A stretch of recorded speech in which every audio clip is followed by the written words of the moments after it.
The man who will be JCPS's new superintendent had a huge contract buyout at his last district. WDRB's Valerie Chin sat down with Dr. Brian Yearwood, and Val, no questions were off limits today. That's right. Dr. Brian Yearwood starts on July 1st. He's been in town for the last few days. What are some of the challenges of a district this size? Getting to know everyone.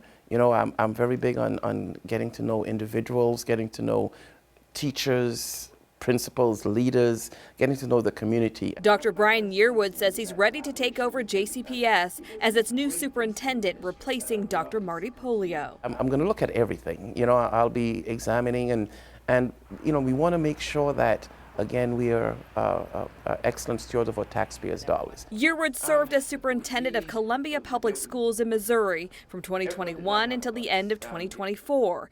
But a separation agreement there showed he received a contract buyout of more than $667,000. For your last school district, what happened in Columbia, Missouri? Why did you leave? I have an NDA, so I'm not able to talk about it.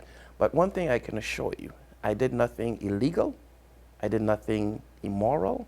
I did nothing unethical. It was a huge buyout and you left, so people have been critical of that. You received so much money and it's so secret of what happened. Yes, yes, and it's very unfortunate. I wish I could give more detail behind it. And I hope that as people get to know me and get to see the person that I am, that they understand that, again, my number one priority are the welfare and the benefits of our students. Yearwood says his experience in helping student performance is something he's proud of, and he knows he has a lot of work ahead in the state's largest school district. Looking at our test scores, I know that's one opportunity we have, and that's one that I will embrace, one that I will study, one that you know, I will collaborate with my team, with my teachers, and everyone, so that way we can take that opportunity to an accomplishment level. We've had a lot of busing issues in this community. We've had bus shortages just like they do nationwide.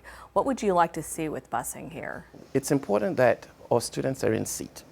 And you know, all the research that I've done shows that if a student is in seat over 85–90% of the time, we see educational outcomes that are 3 times likely to be more successful. Not every student has a bus to take to school. Is that fair? And it's all taxpayer money. My response to that is, you know, what's the best option for our students? Are there students who can get to school on their own? Are there students who are not able to get to school?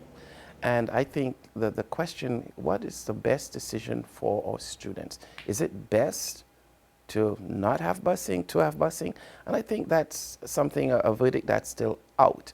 You know, we have to, of course, be excellent stewards of our taxpayers' dollars. As far as coming in with any preconceived notion of cutting this or moving this, no, I do not have that yet. Not until I get the data and all the information needed.